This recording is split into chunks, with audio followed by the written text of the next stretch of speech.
সুপ্রিয় দর্শক, স্বাগত জানাচ্ছি আজকের সম্পাদকীয়তে। আমি জিন্নাতারা যশো। আজ অভ্যুত্থানের 6 মাস পূর্ণ হলো। বৈষম্য বিরোধী ছাত্র আন্দোলনের নেতারা নতুন দল গঠনের লক্ষ্যে দলের নাম, প্রতীক ইত্যাদি বিষয়ে জনমত জানতে কর্মসূচি ঘোষণা করেছেন আজ। বিএনপি সহ অন্যান্য দলগুলো এর আগেই স্বাগত জানিয়েছে নবীনদের এই উদ্যোগকে। চিন্তকরা ভাবছেন, রাজনীতিতে তৃতীয় ধারা সৃষ্টি করতে পারবে তো দেশের তরুণ সমাজ।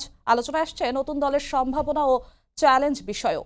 এদিকে ব্যাপক আলোচিত জনপ্রশাসন ও বিচার বিভাগ সংস্কার কমিশনের প্রধানগণ প্রতিবেদন জমা দিয়েছেন প্রধান উপদেষ্টা বরাবর। প্রাসঙ্গিক বিষয় নিয়ে আজকের সম্পাদকীয় অগ্রযাত্রায় আরেক ধাপ। আর এ নিয়ে আলোচনার জন্য স্টুডিওতে উপস্থিত আছেন অ্যাডভোকেট ফজলুর রহমান, বিএনপি চেয়ারপারসনের উপদেষ্টা, এবং আমাদের সঙ্গে আশা করছি কিছুক্ষণের মধ্যেই যুক্ত হবেন জুনায়েদ সাকি, প্রধান সমন্বয়কারী গণসংহতি আন্দোলন।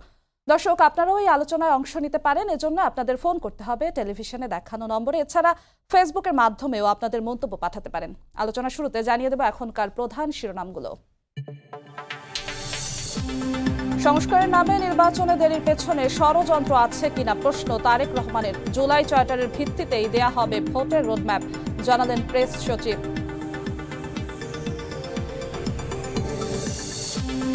দেশকে 4টি প্রদেশে ভাগ ও ফরিদপুর কুমিল্লাকে বিভাগ করার সুপারিশ, ন্যায়পাল নিয়োগের প্রস্তাব।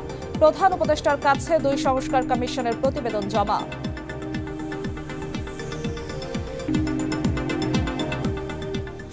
দর্শক, দেখছিলাম প্রধান শিরোনামগুলো, ফিরছে আলোচনায়। ফজলুর রহমান, শুরু করতে চাই আপনাকে দিয়েই। আজ অভ্যুত্থানের 6 মাস পূর্ণ হলো। গেল 6 মাসের প্রত্যেকটি দিনই ঘটনাবহুল দিন ছিল।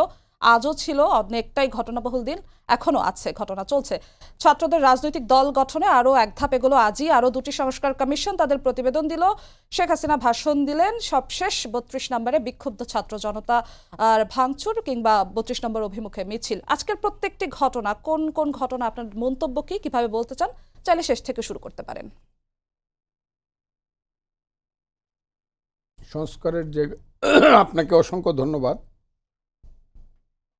আমরা আলোচনা যখন করছি, যারা শুনছেন তাদের সবাইকে সালাম, আসসালামু আলাইকুম। ওই যে প্রশাসন মন্ত্রণালয় বা আরেকটা মানে কমিশন বা আরেকটা কমিশন, বিচার বিভাগ কমিশন, তাদের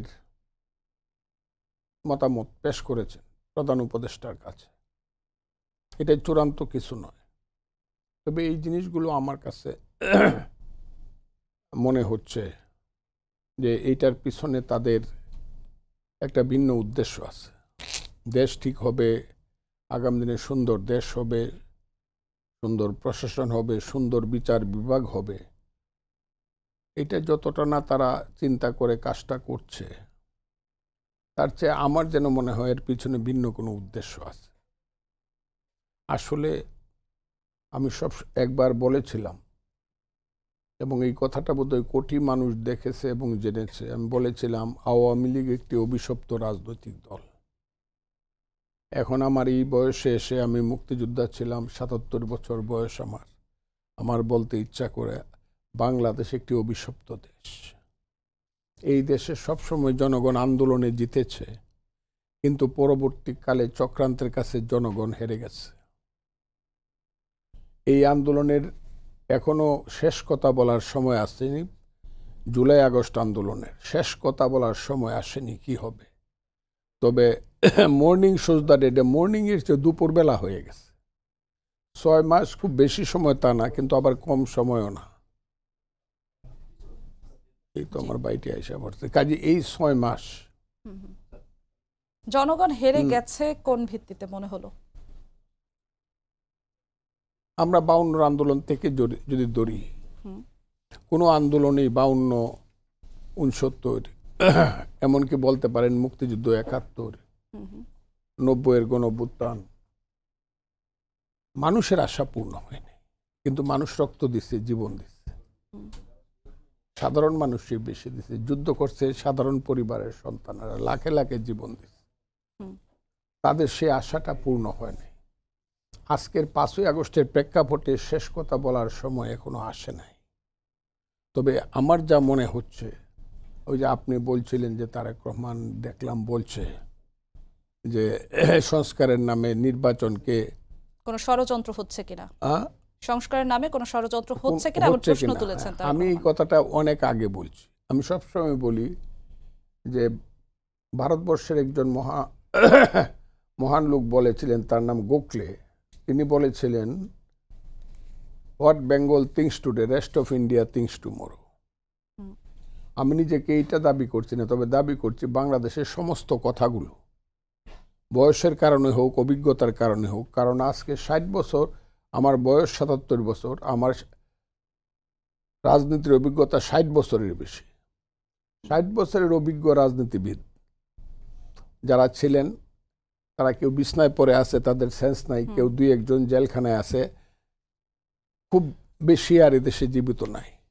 কাজে আমি আমার দিব্য দৃষ্টিতে যা দেখি, ভবিষ্যৎ দৃষ্টিতে যা দেখি, এবং হাসিনা সম্পর্কে গত 10 বছর যা আমি একটার পর একটা মন্তব্য করেছি, শেষ পর্যায়ে সেটাই বাস্তবায়িত হয়েছে। নিজের উপরে আত্মবিশ্বাস আমার সাংঘাতিকভাবে বেড়েছে। আমি একটা কথাটা বলে নেই, এক সেকেন্ড আমি বলি, নিজের উপর আমার আত্মবিশ্বাস আছে। আমিও মনে করছি অনেক দিন থেকেই যে সংস্কারের নামে নির্বাচনকে দেরি করে এই দেশ একটা অন্ধকারের দিকে যাচ্ছে। আপনার কাছে আবারও ফিরবো। আমাদের আরেকজন অতিথি এসে উপস্থিত হয়েছেন, জোনায়েদ সাকি, প্রধান সমন্বয়কারী গণসংহতি আন্দোলন। জোনায়েদ সাকি, আমরা আজকে নির্ধারণ করেছি বিষয়বস্তু অগ্রযাত্রা আরেক ধাপ, কারণ আজ 6 মাস অভ্যুত্থানের পূর্ণ হলো। আজকে অনেক ঘটনাবহুল একটি দিন ছিল, বিগত 6 মাসে প্রত্যেকটি দিনই ঘটনাবহুল ছিল। আজকে অনেক ঘটনা ঘটেছে। বৈষম্য বিরোধী ছাত্র আন্দোলনের নেতারা নতুন দল গঠনের লক্ষ্যে আরও এক ধাপ এগিয়ে গিয়েছে। দুটি সংস্কার কমিশন তাদের প্রতিবেদন জমা দিয়েছে। নানান ঘটনা আজকে চলেছে, সবশেষ ঘটনা আছে 32 নম্বরে বিক্ষুব্ধ ছাত্র জনতা গিয়েছেন। সবকিছু মিলিয়ে আজকের ঘটনাবহুল দিনটিকে নিয়ে আপনি কি মন্তব্য করবেন? এবং আরও একটি বিষয় যদি বলি, যে চাইলে আপনি শেষ থেকে শুরু করতে পারেন। ছাত্রদের নতুন রাজনৈতিক দল আজকে 6 মাস পূর্ণ হতে আসতে যাচ্ছে, আসছি করছে সবগুলো রাজনৈতিক দল, ছাত্রদের এই নতুন রাজনৈতিক দলকে কিভাবে স্বাগত জানাচ্ছে, কি মনে হচ্ছে আপনার? ধন্যবাদ। আমি আমার সহ আলোচক জনাব ফজলুর রহমান, মানে তিনি আমার অত্যন্ত প্রিয় মানুষ, এবং যারা দেখছেন সবাইকে আমি আমার পক্ষ থেকে শুভেচ্ছা জানাই, সালাম জানাই, আসসালামু আলাইকুম। নতুন দলকে তো আমরা স্বাগত জানিয়েছি, এবং গণ অভ্যুত্থানের স্পিরিট নিয়ে একটা দল গড়ে উঠবে, তরুণরা গড়ে তুলবে, সেটাকে তো আমরা নিশ্চয়ই স্বাগত জানাবো। এবং আমাদের একটা বিশেষ একটা বলতে পারেন যে শুভকামনা থাকবে এই দলের জন্য, যে তারা যদি একটা নতুন গণতান্ত্রিক বন্দোবস্তের জন্য, গণতান্ত্রিক ব্যবস্থা তৈরির জন্য তারা ভূমিকা রাখতে পারে, সেরকম একটি শক্তি তারা হয়ে উঠুক। সেই জন্যেই বারবার আমি যে কথাটা বলছিলাম, যে ক্ষমতার ছায়াতলে থেকে দল তৈরি করছে, এরকমটা যাতে কোনোভাবে মনে না হয়, সেদিকে এই নতুন দলের নেতৃবৃন্দকে সতর্ক থাকতে হবে। এবং জনগণের ভেতর থেকেই দল গড়ে ওঠে, সেই দলেরই শক্তি, নৈতিক এবং রাজনৈতিক শক্তিটা আরও দৃঢ় হয়। তো সেই জায়গাগুলো তারা সতর্ক থাকবেন, বিবেচনায় রাখবেন, এবং তাদের প্রতি শুভকামনা থাকবে। বাট বাংলাদেশে আসলে আমরা কি চাই সেটা ঠিক করা দরকার। আমার কাছে রাজনীতির বিষয়টা মনে হয় জনগণের স্বার্থ কিভাবে আমরা প্রতিনিধিত্ব করতে পারব। প্রত্যেকেই জনগণের কোনো না কোনো অংশের তো প্রতিনিধিত্ব করে। আমরা জনগণের বৃহত্তর স্বার্থটাকে আসলে প্রতিনিধিত্ব করতে পারছে কিনা দলগুলো, তার তো একটা পরীক্ষা চলে। বাংলাদেশের 53 বছরে কিন্তু তার একটা পরীক্ষা হয়েছে, যে আসলে জনগণের বৃহত্তর স্বার্থ এই দেশে রক্ষিত হয়েছিল কিনা। এত বড় একটা মুক্তিযুদ্ধ, এত আত্মত্যাগ, লক্ষ লক্ষ মানুষের জীবন মানে যেখানে গিয়েছে, কি উত্তুঙ্গ আকাঙ্ক্ষা, এবং যে যুদ্ধের মধ্যে একটা ঘোষণা এসেছিল যে রাষ্ট্রটা তৈরি হচ্ছে, সেই রাষ্ট্র তার নাগরিকদের জন্য সাম্য, মানবিক মর্যাদা, সামাজিক ন্যায় বিচার প্রতিষ্ঠা করবে। কত ব্রড এবং ইনক্লুসিভ ক্যানভাস। তো সেইটা 72 সালে এসে কি বলে মানুষের মানে বেহাত হওয়া শুরু হলো, যখন যে সংবিধান, রাষ্ট্র পরিচালনার ক্ষমতা পরিচালনার নীতি, মৌলিক নীতিগুলো যেখানে প্রকাশিত হলো, সেই সংবিধানের মধ্যেই এমন এক ক্ষমতা কাঠামো তৈরি হলো যেটা যার জনগণের কাছে ন্যূনতম জবাবদিহিতা করা লাগবে না। মোটামুটিভাবে জবাবদিহিতা একটা আলংকারিক শব্দে পরিণত হলো। ক্ষমতার কাঠামোতে জনগণকে বুড়ো আঙুল দেখানো যায়, যিনি ক্ষমতাবান হচ্ছেন তিনিই সব বোঝেন, তিনিই যেভাবে যা ভালো বোঝেন ওটাই ভালো। এইরকম একটা যে জবাবদিহিতার ঊর্ধ্বে, এমনকি সংবিধানের ঊর্ধ্বে একজন ব্যক্তি স্থাপিত হলো, যিনি প্রধানমন্ত্রী হবেন, সেই সংবিধানকে কাজে লাগিয়েই তো আজকে গত 15 বছর একটা ফ্যাসিস্ট শাসন গেড়ে বসেছিল। তো আমরা ওইটার কথাই মনে করিয়ে দিতে চাই যে আজকের বাংলাদেশেও আমরা এত বড় একটা অভ্যুত্থান হলো, যেখানে আমাদের এত আত্মত্যাগ, এত রক্ত, 1600-র উপরে ছাত্র, শ্রমিক, তরুণরা, শিশু, নারী, বৃদ্ধ, বাঙালি, চাকমা, মারমা, আপনার হিন্দু, মুসলমান, মানে এই যে আমাদের সবাই মিলে আমরা প্রাণ দিয়েছি, সেখান থেকে আমাদের অর্জনটা কি হবে? এবং স্লোগানটাও দেখেন 71 সাল রিক্লেইমড হয়েছে, ওই সাম্য, মানবিক মর্যাদা, সামাজিক ন্যায় বিচার, সেটা বৈষম্যহীনতা এক শব্দের মধ্য দিয়ে নতুন করে আবার সামনে এসছে। তো সেইটা তো আমাদের পাইতে হবে। তো আবার আমরা একই পথে যাব, সেইটা তো নিশ্চয়ই কেউ যেতে চাইবে না, মানুষ চায় না অন্তত। তো মানুষের ভাষাটা আমাদের সবারই চেষ্টা করা উচিত যে আমরা সেটা ধারণ করতে পারছি কিনা। এবং সেই ক্ষেত্রে আমি মনে করি যে কি করলে সত্যিকার অর্থে গণতন্ত্র হয়, গণতান্ত্রিক বন্দোবস্ত হয়। এখন গণতান্ত্রিক বন্দোবস্ত এগুলো কিন্তু ততক্ষণ পর্যন্ত বিমূর্ত যতক্ষণ পর্যন্ত এর সুনির্দিষ্ট ফিচারগুলোকে আমরা চিহ্নিত করছি। জনগণ ক্ষমতার কেন্দ্র, তার কাছে যারা জনপ্রতিনিধি তারা জবাবদিহিতা করবে, তার অধীনস্থ থাকবে। এই নীতি প্রতিষ্ঠা করতে গেলে আসলে ক্ষমতার ভারসাম্য লাগবে, নাহলে কোনো জবাবদিহিতা হবে না। তাহলে এইটা ক্ষমতার ভারসাম্য কিসে কিসে আসবে? মানে যেভাবে আমাদের এখনকার ক্ষমতা কাঠামো, তাতে ক্ষমতার ভারসাম্য আছে, কোনো প্রতিষ্ঠানের ক্ষমতার ভারসাম্য আছে। তো সেখানে অনেকগুলো জায়গা খুবই পরিষ্কার করে সামনে আনা হয়েছে যে এই বিষয়গুলো আমাদেরকে লাগবে। সংসদ, বিচার বিভাগ, নির্বাহী বিভাগ, মিডিয়া, আমরা কোনটার কী ধরনের জায়গা লাগবে। আমি হয়তো আবার বলতে পারি, কিন্তু আমি এখানে একটু শেষ করি, আমি কথাগুলোতে যাব যে এই কাজ নিয়ে কিন্তু দীর্ঘ লড়াই হয়েছে।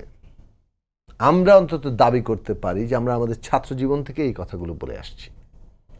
যখন বাংলাদেশের তত্ত্বাবধায়ক সরকারের আন্দোলন প্রথম দাবি উঠেছে, তখন আমরা আমাদের সামর্থ্য অনুযায়ী লেখা লিখেছি, লিফলেট বিলি করেছি, প্রচারপত্র বিলি করেছি, জনগণকে সচেতন করার চেষ্টা করেছি যে তত্ত্বাবধায়ক ব্যবস্থা দিয়ে এই সমস্যাটার সমাধান পুরো হবে না। এইটার উৎস আমাদের স্বৈরাচারী ক্ষমতা কাঠামো, সাংবিধানিক ক্ষমতা কাঠামো, এবং সেই উৎসের মধ্যে বদল না ঘটলে তত্ত্বাবধায়ক ব্যবস্থাটা হয়তো একটা মলম আকারে আসছে, কিন্তু এটা অচিরেই আবার ওই মানে মূল সংকট একে গিলে ফেলবে। আপনি দুটো নির্বাচনও লাগে নাই, সংকট গিলে ফেলেছে কিন্তু 2006 সালে এসে তত্ত্বাবধায়ক ব্যবস্থাই আবার বাতিল করে দেওয়া হলো। তো এই জায়গাটা আমি বলি যে কারা লড়াইটা করেছে, সেই রকম গণতান্ত্রিক শক্তি যদি আবার শক্তিশালী না হয়, পুরনো বৃহৎ রাজনৈতিক দলগুলো যদি নিজেদেরকে না বদলায়, নতুন দল এসে যদি ওই ধারায় লড়াই না করে, তাহলে বাংলাদেশটা বদলাবে না। এখন আমার জনগণের কাছে অ্যাপিল হবে যে হ্যাঁ, আপনারাও ওই জায়গাগুলো, রাজনৈতিক সচেতনতা মানে হচ্ছে কারা তার স্বার্থের পক্ষে লড়ছে, এবং লড়তে লড়তে লড়তে বাংলাদেশে এই সংবিধান সংস্কারের প্রশ্নকে, ক্ষমতা কাঠামো সংস্কার প্রশ্নকে কেন্দ্রীয় রাজনৈতিক বিষয়ে পরিণত করা হয়েছে। আমরা লড়তে লড়তে বিএনপির সাথে আমরা যুগপৎ আন্দোলন তখন এসেছি যখন বিএনপি রাজনৈতিক সংস্কারের কর্মসূচিকে তার কেন্দ্রীয় কর্মসূচিতে পরিণত করেছে, 27 দফা সামনে এনেছে। ওইটা খেয়াল রাখবেন। আমরা আওয়ামী লীগকে দেখেছি ছুঁড়ে ফেলে দিতে, আর এইসব সংস্কার, তো জনগণ তাদেরকেই ছুঁড়ে ফেলে দিয়েছে। এখন আসবে যে এইটা সত্যিকার অর্থে বাস্তবায়নের জায়গায় আমরা যেতে পারবো কিনা। অভ্যুত্থান মানুষের আকাঙ্ক্ষাকে, স্বপ্নকে আর একটু প্রসারিত করেছে। আমরা যে যুগপৎ আন্দোলনে 31 দফায় একমত হয়েছিলাম, গণতন্ত্র মঞ্চের 14 দফা, আমাদের দলের 14 দফা, মঞ্চের 14 দফা, বিএনপির 27 দফা, এগুলো সবগুলো মিলে কিন্তু একটা ন্যূনতম ঐক্যমত্য হয়েছিল 31 দফায়। কিন্তু মানুষের অভ্যুত্থান, আমাদের বিবেচনায় যে মানুষের অভ্যুত্থান মানুষের আশা আকাঙ্ক্ষাটাকে আরেকটু প্রসারিত করেছে। তারা আমাদের সম্ভবত 31 দফার চেয়ে একটু বেশি কিছু চায়। ফলে 31 দফা প্লাস এখন মানে জনগণের আকাঙ্ক্ষা, সব রাজনৈতিক দল, বিএনপি, গণসংহতি, গণতন্ত্র মঞ্চ, কিংবা সব রাজনৈতিক দল, আপনি এমনকি নতুন রাজনৈতিক দল, সকলেরই আমার মনে হয় জন আকাঙ্ক্ষার এই দিকটাকে বিবেচনা, জন আকাঙ্ক্ষার কথা ধরে ফজলুর রহমান আপনার কাছে আসছি। নতুন দল আসতে যাচ্ছে, ফেব্রুয়ারিতেই আসবে, ছাত্র প্রতিনিধিরা তেমনটাই বলেছেন, এবং ছাত্ররা জনগণের মতামতের ভিত্তিতে তাদের দল তৈরি করবে। নাম এবং প্রতীকের জন্য জনগণের কাছ থেকে তারা পরামর্শ চেয়েছেন। হাসনাত আব্দুল্লাহ আজকে একটি কথা বলেছেন যে বিদ্যমান রাজনৈতিক দলগুলো ও কাঠামো মানুষের আশা আকাঙ্ক্ষাকে ধারণ করতে এবং বাস্তবে রূপ দিতে ব্যর্থ হয়েছে, এই জন্যই তাদের নতুন দল আনতে হচ্ছে, এবং যে প্রত্যাশা তারা তৈরি করেছে সেটা যেহেতু অন্যান্য রাজনৈতিক দল ধারণ করে না, নতুন রাজনৈতিক দল সেই প্রত্যাশাগুলো ধারণ করবে। এই মন্তব্যকে আপনারা কিভাবে দেখছেন? বিদ্যমান রাজনৈতিক দলগুলোর কি কি ব্যর্থতা আপনাদের চোখে পড়ছে বা আদৌ পড়ছে কিনা? কথা বলা আর কাজ করা দুইটা ডিফারেন্স আছে। তারুণ্যের স্বপ্ন দিয়ে অনেক কথা বলা যায়, আমিও যখন তরুণ ছিলাম অনেক কথা বলছি, কিন্তু অভিজ্ঞতার মধ্য দিয়ে জীবনের একটা প্রান্তে এসে যখন অভিজ্ঞতা সমৃদ্ধ একজন মানুষ রাষ্ট্র ব্যবস্থা সম্পর্কে চিন্তা করে তার অবস্থানটা ভিন্ন হয়। তারুণ্য অনেক কথা বলে, আমি তাদের সেই স্বপ্নকে ধারণ করি, শ্রদ্ধা করি, কিন্তু সেই স্বপ্নই সব কিছু যদি মনে হয় তাহলে এটা স্বপ্ন দেখলে পরে মানুষ স্বপ্নে কিন্তু রাজা হয়ে যায়, স্বপ্নে কিন্তু আসমানে একা একা উড়ে, এগুলো আছে। আমি যে কথাগুলো বলতে চাই, এই যে গতানুগতিক পুঁথিগত কথা যেগুলো বলা হচ্ছে বিএনপির বা বিরোধী দলের 31 দফা, এটার সঙ্গে আমি তো যুক্তই, আমি তো এই দল করি, বিএনপি করি, এটার সঙ্গে যুক্ত, এবং চমৎকার একটা দাবিনামা, এর চেয়ে আরো ভালো দাবিনামা আসতে পারে, কিন্তু সেই দাবি দল করলে পরে নতুন আরো দাবিনামা কেউ এই দেশের মানুষের আকাঙ্ক্ষা পূর্ণ করতে পারে নাই, আমরা নতুন দল এসে পূর্ণ করব, যদি করতে পারে তাদেরকে আমি তো বলছি আগাম আর কত অভিনন্দন তারা পাইতে চায়, তারা নতুন দল করে নতুন চিন্তায় জাতিকে উদ্বুদ্ধ করুক, সেই ব্যাপারে আমি তাদের উপরে আমার আস্থা স্থাপন না করলেও তাদের উপরে আমার দোয়া রইল, আশীর্বাদ রইল। তারা যুবক, তারা এদেশে, আমি আজকে একটা কথা বলছি যে পৃথিবীতে ছাত্ররা একটা দল করছে একটা প্রভিন্সে, শুধু সারা পৃথিবীতে, সেটা হলো আসামে প্রফুল্ল মহন্ত নামে একজন ছাত্র নেতা একটা দল করছিল, একবার ক্ষমতায় গেছিল বা 2 বার বোধহয় ক্ষমতায় গেছিল, এখন সেই দল নিশ্চিহ্ন, সেই দলের কোনো পাত্তাই নেই। আমি যে কারণে কথাটা বলছি, 2500 বছর আগে আলেকজান্ডার আইছিল, আলেকজান্ডার কিন্তু বাংলায় আসে নাই, বিহার পর্যন্ত আইসা গঙ্গার পশ্চিম পারে দাঁড়াই তার সেলুকাসকে উদ্দেশ্য করে বলেছিল, বড় বিচিত্র দেশ সেলিকস, আমি ওখানে যাব না, তার চেয়ে বিচিত্র দেশের মানুষ। আলেকজান্ডার কোন জ্ঞানে কোন বই পড়ে জেনেছিল আমি যাই, কিন্তু কথাটা কিন্তু ইতিহাসে না সত্য মিথ্যা সেটা কিন্তু রূপ করতে কিন্তু কথাটা রয়ে গেছে, বড় বিচিত্র দেশ সেলুকাস, তার চেয়ে বিচিত্র দেশের মানুষ। বাংলাদেশে ছাত্ররা আন্দোলন করছে, তারা সংগঠন করবে, নতুন কথা বলবে, মানুষকে পথ দেখাবে, দেখাইতে পারলে এর চেয়ে ভালো আর কিছু হতে পারে না, কিন্তু প্রতিদিন প্রতি মুহূর্তে পুরানো দলগুলা কিছুই করতে পারে নাই। এই কথাগুলো বলার ভিন্ন অর্থ আমার কাছে মনে হয়। সেই ভিন্ন অর্থটা হলো তারা নতুন দলগুলোকে, ওই যে যেমন 2 সাপের 1 বিষ, নৌকার ধানের শীষ, এই স্লোগানগুলোর মধ্যে আবার ভিন্ন অর্থ আছে। চিন্তা করে মানুষ সংস্কার করব, 4টা প্রদেশ এখনই দেখলাম বানাইব, হ্যাঁ, বাংলাদেশের নাম পরিবর্তন করব, ইত্যাদি ইত্যাদি। এই যে এত দায়িত্ব তাদেরকে কে দিছে, এরা কারা, কে দিছে তাদেরকে? আন্দোলন করছে ডক্টর আলী রিয়াজ, যারা এখানে কমিশনের হয়েছে আন্দোলন করছে সবাই, যারা এখানে উপদেষ্টা করছে তারা কি রাজপথে দাঁড়াইছে জীবনে একদিন? 2-1 জন ছাড়া, আমি ছেলেদের কথা বলছি না, অন্যদের কথা বলছি, এমনকি ইউনূস সাহেব নিজে। তারা এত দায়িত্ব নিচ্ছে কেন একটা দেশের? পৃথিবীর কোথাও কোনো দেশে এইরকম ধরনের একটা 1 মাসের আন্দোলনের মধ্য দিয়া একটা সরকার পরিবর্তনের পরে ছাত্ররা ক্ষমতায় এসে বলতেছে আমরা বাংলাদেশে সব করে একটা দেশে সব করে দেব, এটা পৃথিবীতে কোথায় আছে? ছাত্র আন্দোলন তো 1937 সন থেকে, 37 সন না, 1874 সনে প্রথম ছাত্র রাজনীতি আসছে, ইন্ডিয়ান স্টুডেন্টস ফেডারেশন, প্রেসিডেন্ট আনন্দ মোহন বোস, সেক্রেটারি সুরেন্দ্র মোহন ব্যানার্জি। এরপর থেকে যত ছাত্র আন্দোলন আসছে, বা বঙ্গ মুসলিম ছাত্রলীগ আসছে 1937 সনে, প্রথমে আব্দুল ওয়াসেক, নবাবগঞ্জ, ঢাকার নবাবগঞ্জের আব্দুল ওয়াসেক বিখ্যাত নেতা, তারই শিষ্য হলো ফজলুল কাদের চৌধুরী, শাহ আজিজুর রহমানরা, এবং পরবর্তী সময়ে তার পথ ধরেই নুরুদ্দিন, শেখ মুজিবুর রহমান, দবিরউদ্দিন আহমদ। ফজলুর রহমান, একটু যুক্ত করব যে ছাত্ররা বিভিন্ন সময় যে বিভিন্ন মন্তব্য করছেন অন্যান্য রাজনৈতিক দলগুলো নিয়ে, তারা তো রাজনীতির মাঠে নতুন, রাজনীতির মাঠে কি এই সব মন্তব্যের কারণে তাদের জন্য অনেকটা চ্যালেঞ্জ চলে আসবে কিনা? আমি এটা বলবো না, কারণ এই কথাটা বলার পরিবেশ বাংলাদেশে নাই। এই কথাটা বলার পরিবেশ নেই বাংলাদেশে, যা হচ্ছে এইসব কথা বলার পরিবেশ নেই। আমার জীবন হানি হোক কোনো বাজে কারণে, এটা আমি চাই না। For the cause of the country আমার জীবন হানি হোক, এটা আমি চাই। প্রশ্নের উত্তরে এমনটা হতে পারে? আমার শুধু প্রশ্নের উত্তরে না, এই দেশে কিছুই নাই এখন। এই দেশে কিচ্ছু নাই। মানুষ কোথাও নিরাপত্তা দেখতে পাচ্ছে না, কোথাও না। আজকে যদি আপনাকে এখান থেকে আমাকে যদি এখান থেকে ধরে নেওয়া যায়, আমি কাউকে বলতে পারবো না আমাকে। পুলিশ তো পুলিশ, মিলিটারি একটা দেশের তো আছে, কে এদেশে কাকে রক্ষা করবে? কাজে আমি এইসব কথার উত্তর না দিয়ে শুধু বলতে চাই, এই যুবকেরা যদি রাজনৈতিক দল করুক, তারা দেখাক এবং তারা মেজরিটি হয়ে দেশ শাসন করুক যদি পারে। কিন্তু আমার কথাটা খুব ক্লিয়ারলি শোনেন, ভুল বুঝাবুঝি হবে।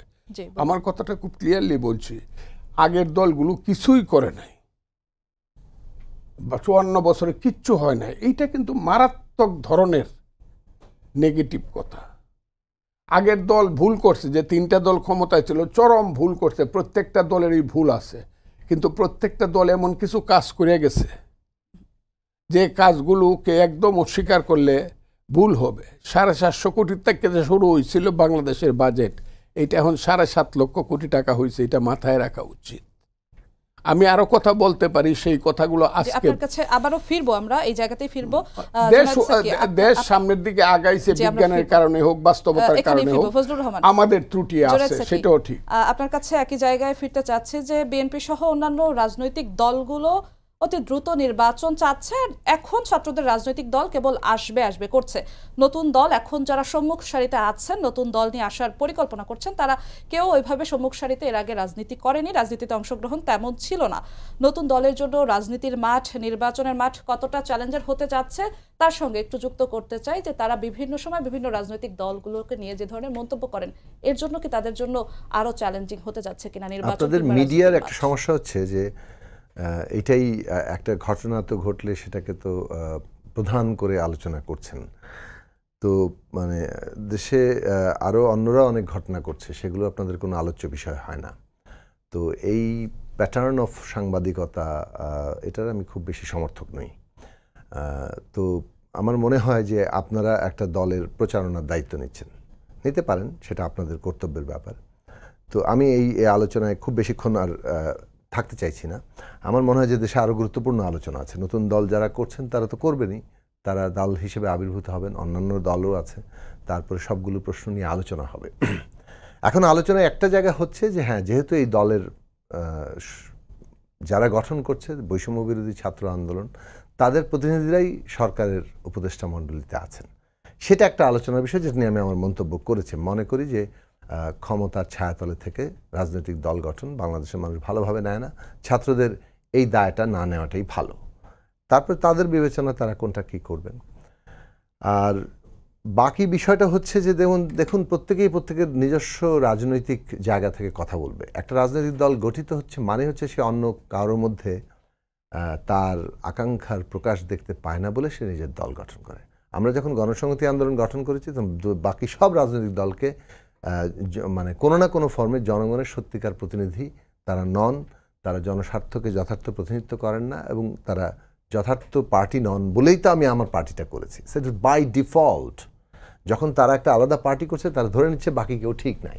এখন এই কথাটা বলছে, এই কথাটা আপনারা প্রকাশ করছেন, তো সেটা ধরুন এটার প্রতিক্রিয়া কী হলো? এই প্রতিক্রিয়া কিন্তু আসলে প্রতিক্রিয়া দেওয়ার কিছু নাই, কারণ বিএনপিও মনে করে বাকি সব দল যথার্থ দল না, গণসংহতি মনে করে বাকি সব দল যথার্থ না, আমরাই সবচেয়ে যথার্থ দল। এবং এটা আবার বলে যাচ্ছে আমরাই বাংলাদেশের সবচেয়ে যথার্থ জনগণের প্রতিনিধিত্বকারী রাজনৈতিক দল। এটি আমার দল গঠনের প্রাইমারি শর্ত, তাহলে আলাদা দল করবো কেন, তাই না? তো সুতরাং এইটা খুব বড় আলোচ্য বিষয় নয়। হ্যাঁ, এখন প্রশ্ন হচ্ছে কারো কারো অবদানটা কি আমরা অস্বীকার করছি? এইটা একটা প্রশ্ন হিসেবে যেটা ফজলুর রহমান ভাই তুললেন, যে বাকি সবাইকে এক ধরনের অস্বীকার করার প্রশ্ন। হ্যাঁ, অস্বীকার করার প্রশ্ন আসে কোন কোন ক্ষেত্রে আমরা অস্বীকার করব। যদি বলেন 53 বছরে কি সাম্য, মানবিক মর্যাদা, সামাজিক ন্যায় বিচার প্রতিষ্ঠা হয়েছে, আমি বলবো হয় নাই, বরং তার অনেক ক্ষেত্রে বিপরীত পথে হেঁটেছে। আমি এক্ষেত্রে অস্বীকার করব। সাম্য বলতে যদি সুযোগের সমতা বোঝায়, সুযোগের সমতা বাংলাদেশে নাই। যদি আপনি মানবিক মর্যাদা বলতে বলে আমার যা কিছু পরিচয় হোক, আপনি নারী আমি পুরুষ, আপনার যত অন্য ক্যাটাগরিতে আপনি মানুষকে করেন, তার মর্যাদা প্রতিষ্ঠিত হয় নাই। আরে এখনো তো এই সরকারের আমলেও তো হয় নাই। এখনো তো ওই নারী ফুটবলাররা আক্রান্ত হচ্ছে না, এখনো তো মাজারে আপনি আক্রমণ হচ্ছে, এখনো তো হিন্দু সম্প্রদায়ের কেউ কেউ আক্রমণ হচ্ছে। আমি ভারতীয় প্রচারণাকে এক পাশে রাখলাম, ওরা আমাদের নামে মিথ্যা প্রচার করছে, 1কে 100 দেখাচ্ছে, সেটা ভিন্ন বিষয়। কিন্তু আমার দেশে যা ঘটছে আমাকে তো বলতে হবে। এখানে কি বলে যে চাকমা মারমারা আক্রান্ত হচ্ছেন। সুতরাং এইগুলা কথাটা পরিষ্কারভাবেই বলা দরকার যে মানবিক মর্যাদার জায়গা প্রতিষ্ঠা হয়নি। সেটা আগে যেমন হয়নি, আওয়ামী লীগ আমলে তো মানে ধরেন মানে সাম্প্রদায়িক হামলা হতো, তারপর এটা নিয়ে পলিটিক্স হতো, মানে কোনো প্রোটেকশনের জায়গা নেই। অথচ এই সম্প্রতি আমি অন্তত দুটো ঘটনা বলবো যেখানে একটা মাজারে হামলা এবং একজন মান্দি ছেলের উপরে হামলা, তার স্ট্যাটাসকে কেন্দ্র করে। সেইখানে পুলিশের ভূমিকা নেয়ার কারণেই শেষ পর্যন্ত হামলাকারীরা হামলা করতে সফল হয়নি। তার মানে রাষ্ট্র যখন পদক্ষেপ নেয় এটাকে প্রোটেক্ট করা যায়, এটা 1 নম্বর দিক।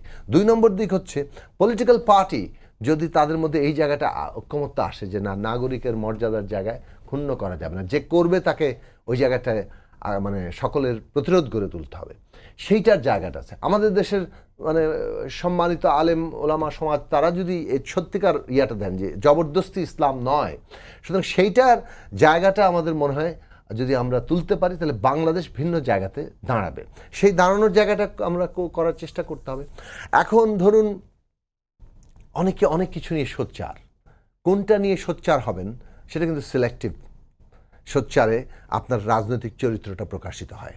আমরা বাংলাদেশে কিন্তু এখন পর্যন্ত সেই সব প্রশ্নগুলো নিয়ে আমাদের তরুণদেরকে অতটা ভাবিত দেখছি না যতটা ভাবিত হওয়াটা আমাদের প্রয়োজন ছিল নাগরিক নিরাপত্তার ক্ষেত্রে। ভারতীয় প্রচারণা নিয়ে তারা চিন্তিত, কিন্তু বাংলাদেশে যে ঘটনাগুলো ঘটার ফলে ভারতীয় প্রচারণা সুবিধা হচ্ছে, সেই ঘটনা প্রতিরোধে আরও সোচ্চার ভূমিকা আমাদের তরুণ ছাত্র সমাজ এবং আন্দোলনকারীদের দিক থেকে আসা দরকার। সেটা আসছে না। অনেক ক্ষেত্রে অভিযোগ উঠছে যে আন্দোলনকারীদের অংশ কেউ কেউ আবার যে প্রেস ক্লাবের সামনে আদিবাসী ছাত্রদের উপরে হামলা করছে। আমি নানান রকম ঘটনা আছে পলিটিক্সে। এখন বিষয় হচ্ছে যে আপনি ডিফেন্ড করবেন কোথার থেকে। আমরা আমাদের জায়গা থেকে, যেহেতু এখানে আপনি আমাকে স্পেস দিয়েছেন কথা বলার, আমি আমার পলিটিক্স বলবো ভাই। বাংলাদেশে ধর্মীয় পরিচয়, জাতিগত পরিচয়, লিঙ্গীয় পরিচয়, জীবন চর্চা, রাজনৈতিক বিশ্বাস কোনো বিবেচনায় কারোর অধিকার খর্ব করা যাবে না। প্রত্যেকের সুরক্ষা দেওয়া রাষ্ট্রের দায়িত্ব, এবং সেইটার পলিটিক্স আমি সবার আগে করব। সেটা যখন যদি মানে যখন আপনার যে কোনো বিবেচনাতে যে কারোর উপরেই তার অধিকার হরণ করা হোক। নতুন 2টি সংস্কার কমিশন তাদের প্রতিবেদন জমা দিয়েছে। জনপ্রশাসন ও বিচার বিভাগ সংস্কার কমিশন প্রাদেশিক সরকার ব্যবস্থা চালুর পরামর্শ দিয়ে কমিশন প্রধান একটি কথা বলেছেন যে আমরা সরকারের কাছে প্রাদেশিক যদি 4টা প্রদেশ করার যে সুপারিশ তারা করেছেন, যদি 4টা প্রদেশ করা হয় তাহলে একদিকে এই সমস্যাগুলো যেমন দূর হবে, রাজনৈতিক দিক থেকেও একটা প্রভাব আসবে। কারণ একটি কেন্দ্রীয় সরকার একবার বসে গেলে সে পুরো দেশের নিয়ন্ত্রণ নিয়ে নেয়। প্রদেশ হলে তারা মনে করেন যে এটি আর সম্ভব হবে না। আপনারা কি মনে করেন 4টি প্রদেশ চিন্তা, মজা করে চিন্তা করা, স্বপ্ন দেখা? আমি তো স্বপ্ন বললাম এটা, এবং এইটা হলো মূলত বাংলাদেশের মানুষকে বিভ্রান্ত করে নির্বাচনটাকে দীর্ঘায়িত করা।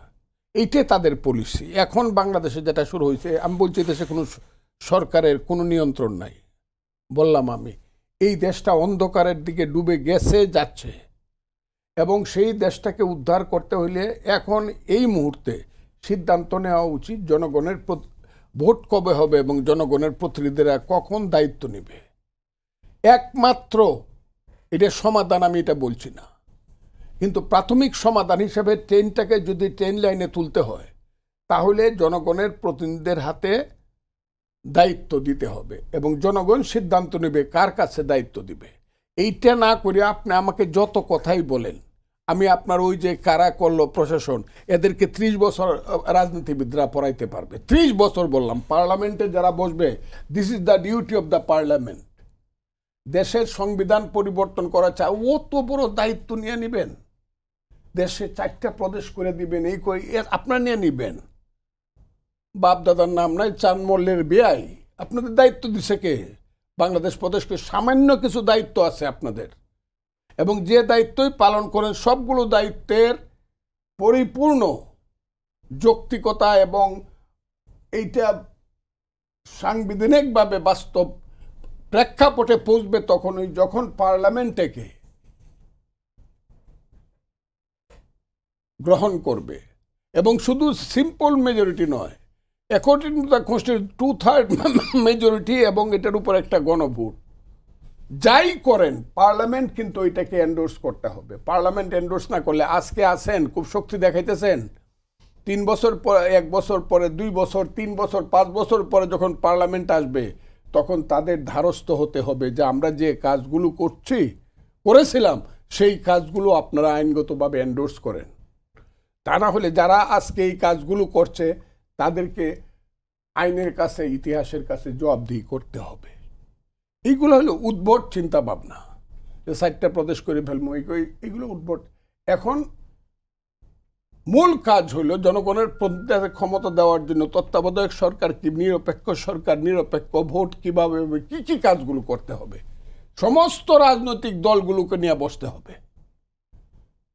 সাকি যে কথাটা বলছে আমি সেই কথাটা বলি, সমস্ত রাজনৈতিক দল, আমি কাউকে বাদ দিতে চাই না যারা আন্দোলনের পক্ষে ছিল, আমি যারা পালায় গেছে তাদের কথা বলছি না, অন্য যারা আছে সবাইকে নিয়ে বসতে হবে, বৈশা বলতে হবে, বলুন এটা কি করা দরকার, গোপনে গোপনে নিজে নিজে। আজকে প্রেস সচিব বলেছেন যে তারা সবগুলো সংস্কার কমিশনের প্রতিবেদন নিয়ে সবগুলো আমি একটা কথাটা বলি, আপনারা যে এখানে বসছেন না, আবার যখন আওয়ামী লীগ ছিল তখন আপনারা তাদের দালালি করছেন, এখন এখানে বসে দালালি করতেছেন যারা এখন ক্ষমতায় আছে। প্রেস সচিবকে, সে একজন চাকর, তার কথা এই যে সার্ভেন্ট, তার কথা বলার কোনো রাইট নাই, তাহলে তার চাকরি ছাড়তে হয়। এই দেশটাকে কি ভাগারে পরিণত করব আমরা? একজন চাকরের কথা, ইউনূস সাহেব কোথায়? একজন চাকরের কথা শুনতে রাজি নই, একজন চাকরের কথা শুনতে রাজি নই। একটু শান্ত হন। আমার মনে হয় যে প্রেস সচিব তো সেটাই বলবেন যেটা প্রধান উপদেষ্টা মুখপাত্র হিসেবে কথা বলবেন। সুতরাং আমার মনে হয় যে এইটা নিয়ে ভুল বোঝাবুঝির কোনো জায়গা নেই। সংবিধান সংস্কার কমিশন থেকে শুরু করে যতগুলো সংস্কার কমিশন গঠিত হয়েছে তারা সবার সাথে আলোচনা, তারা তাদের নিজেদের বোধবুদ্ধি মতো জনগণের বিভিন্ন পরামর্শ নিয়ে তারা কতগুলো আলোচনাযোগ্য যেটা মনে করেছেন সেরকম প্রস্তাব উত্থাপন করেছেন। ওইটা তো কোনো চূড়ান্ত জিনিস না, ওইটা একটা প্রস্তাব মাত্র। ওইটা এখন স্টেক হোল্ডারদের সাথে আলোচনা হবে। সরকার নিজেই বলেছে যে প্রধান উপদেষ্টা নিজে মানে নেতৃত্ব দিবেন একটা ঐক্য কমিশনের, অর্থাৎ তিনি একটা কমিশন গঠন করছেন যেটা এই সবগুলো রিপোর্ট নিয়ে তারা স্টেক হোল্ডারদের সাথে, পলিটিক্যাল পার্টি, শিক্ষার্থী, শ্রেণী পেশার অংশীজন, আমি মনে করি সবার সাথে বসা দরকার। সবার সাথে বসবেন যে আমাদের কমন মিনিমাম ঐক্যমত্য কোন বিষয়গুলোতে হচ্ছে। সুতরাং কোনো একটা প্রস্তাব আমি পছন্দ নাই করতে পারি, সেটা তো আমরা ওখানে যেয়ে বলবো যে এই প্রস্তাব এই মুহূর্তে বাস্তবতা নাই, অথবা এটা গ্রহণযোগ্য হবে না, অথবা ইত্যাদি, সেটা ডিমেরিটস কি সেগুলো আমরা তুলে ধরবো। সেই ক্ষেত্রে আমার মনে হয় যে কমন মিনিমাম যেটা হবে সেটা সংবিধানের প্রশ্ন থেকে শুরু করে 12টি সংস্কার সবগুলোর প্রশ্নেই সেই কমন মিনিমামকে আমরা একটা ন্যাশনাল চার্টার করতে পারি যে ফ্যাসিবাদ বিরোধী সব শক্তি এই বিষয়গুলোর সাথে ঐক্যমত্য হয়েছে এবং এগুলো আগামী নির্বাচনের মধ্যে দিয়ে বাস্তবায়ন হবে। তার মধ্যে কিছু জিনিস এখন অ্যাডমিনিস্ট্রেটিভ অর্ডারে বাস্তবায়ন হয়ে যেতে পারে, এবং মনে রাখা দরকার যে নির্বাচনটা ঠিকমতো করার জন্য অনেকগুলো সংস্কার দরকার। আবার অনেকগুলো মৌলিক কাঠামোগত সংস্কার আছে যেটা সংবিধান সংস্কারের মতো, সেটা কিন্তু আপনার ইলেকশন লাগবে, জনপ্রতিনিধি ছাড়া আপনি পার্লামেন্ট ছাড়া কীভাবে এটাকে করবেন। তো সুতরাং ওই জায়গা থেকে সংস্কার চূড়ান্ত করার জন্য নির্বাচন দরকার, নির্বাচনের জন্য যেমন সংস্কার দরকার, সংস্কার চূড়ান্ত করার জন্য নির্বাচন দরকার। আপনার ওই জায়গায় আমাদের ঐক্যমত্য দরকার যে এইগুলো হচ্ছে ন্যূনতম ঐক্যমত্য, এই সংস্কারগুলো বিষয়ে এইগুলো আগে বাস্তবায়ন হবে, এইগুলো নির্বাচনের পরে বাস্তবায়ন হবে, এবং এটা হচ্ছে জাতীয় অঙ্গীকারনামা যে যারাই সেখানে ক্ষমতায় কিংবা দায়িত্বপ্রাপ্ত হোক, সংখ্যাগরিষ্ঠতা পাক, তারা এটা করবেন, এটা বাস্তবায়ন করবেন। এই অঙ্গীকারটা দরকার, কারণ এটা একটা সুরক্ষার জায়গা। যদি কেউ না করেন তাহলে জনগণের কাছে তার জবাবদিহিতা করতে হবে। এমনকি একটা সময়সীমার ব্যাপারে আমাদের প্রস্তাব আছে যে পার্লামেন্টের প্রথম 6 মাসের মধ্যেই এটা এই বিষয়ে ঐক্যমত্য হতে হবে। আমি বলছি না, আমি বলছি বলে এটা হবে। এটাও সকলের মধ্যে আমরা যদি ঐক্যমত্য হতে পারি যে নেক্সট ইলেকশন একটা রিফর্ম করাটা তার জন্য অব্লিগেশন হিসেবে আসবে।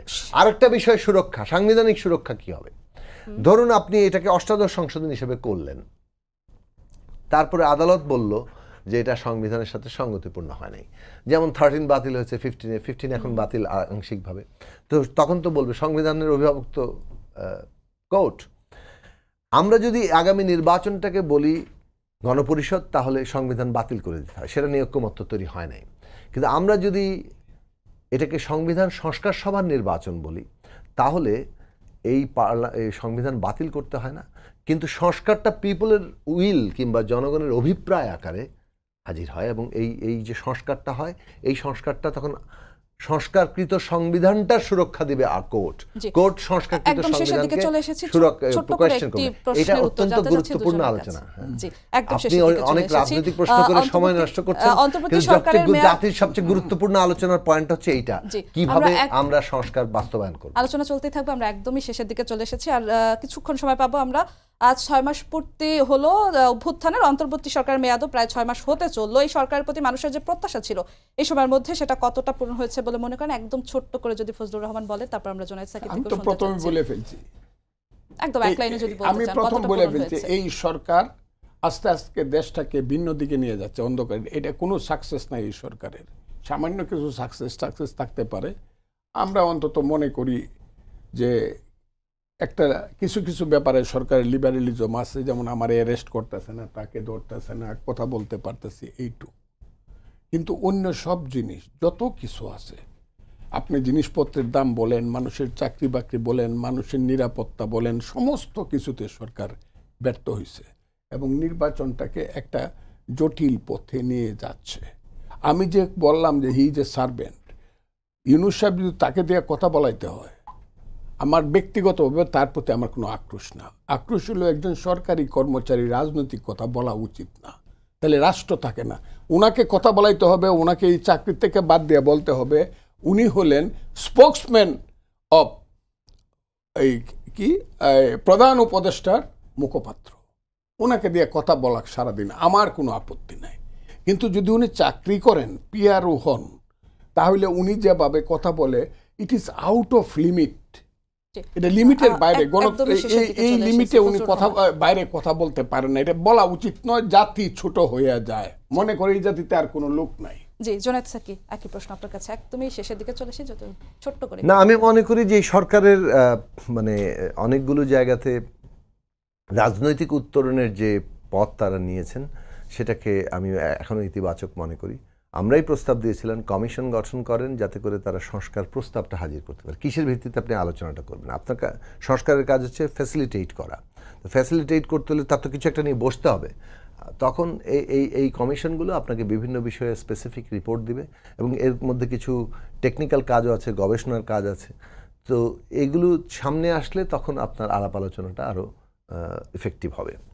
কিন্তু দৈনন্দিন রাষ্ট্র পরিচালনার যে কাজটা গত 6 মাস তারা করেছেন, এবং সামনে আরও কিছুটা, যদি প্রধান উপদেষ্টার কথা অনুযায়ী আমি লিমিট মানে লোয়ার লিমিট ধরি, মানে কিংবা প্রথম ইয়াটা ধরি ডিসেম্বরের মধ্যে নির্বাচন, তাহলে তো অ্যাটলিস্ট আরও 1 বছর তাদেরকে দেশটা পরিচালনা করতে হবে। তো দৈনন্দিন মানুষের সেইখানে ধরেন দ্রব্যমূল্য, যানমালের নিরাপত্তা, ট্রাফিক জ্যাম, অনেক রকম সংকটের মধ্যে মানুষ আছে।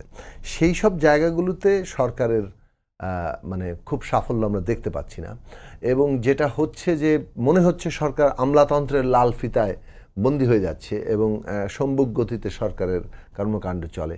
এমনকি সবচেয়ে দুঃখজনক ব্যাপার হচ্ছে যে মানে শিক্ষার্থীরা প্রাণ দিয়েছে, তাদের আপনার কি বলে যে মানে শহীদদের পরিবারের দায়িত্ব নেওয়া, শহীদের তালিকা সম্পন্ন করা, তাদেরকে জাতীয় মর্যাদায় অধিষ্ঠ করা, এবং বিশেষভাবে আহতরা তাদের যে চিকিৎসা, তাদের জীবনের দায়িত্ব নেওয়া, এইটা খুব বিব্রতকর যখন আহতরা প্রধান উপদেষ্টার বাড়ির সামনে যে হাজির হয়। তো আমি মনে করি যে এইটা একটা সাইনও যে সরকারের ফাংশনিংটা ভীষণ রকমভাবে শ্লথ। এখন এই ক্ষেত্রে যে রাজনৈতিক দল কিংবা সকলের সহায়তা নিয়ে তাদের করার কথা ছিল, সেটা সেই জায়গায় তাদের ঘাটতি আছে। আপনাদেরকে অসংখ্য ধন্যবাদ আমাদের সঙ্গে যুক্ত হওয়ার জন্য। সবাইকে ধন্যবাদ জানিয়ে শেষ করছি আজকের সম্পাদকীয়। আগামীকাল আবারও দেখা হবে রাত 10টায়, দেখার আমন্ত্রণ রইল। শুভরাত্রি।